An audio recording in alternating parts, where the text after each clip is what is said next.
Hey, today I want to talk to you about being a rebel. You may not think of yourself about as being a rebel, but you might be more of one than you think. To be a great parent today, you need to be courageous enough to visit your past.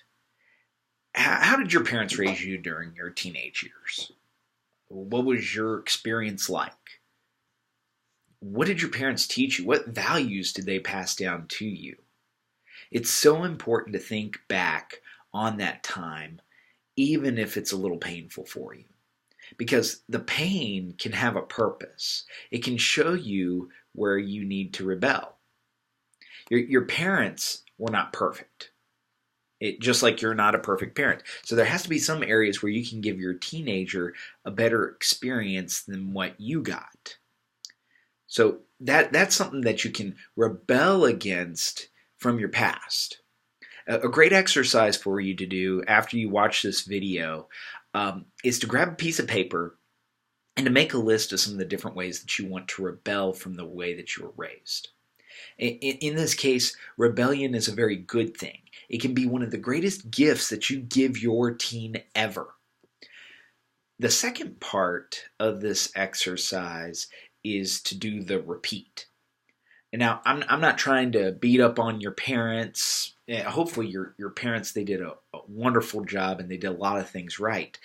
But I want you to think about some of the different areas where your parents did a great job raising you as a teenager. Okay? And these are things that you want to make sure that you repeat with your own children. And it's so powerful when when we repeat the great truths and the experiences that we receive from our parents. It's what builds a heritage. So on that piece of paper, where you made your rebel list, okay, make a list called repeat and fill it up with different ways that you want to give your teen what was given to you.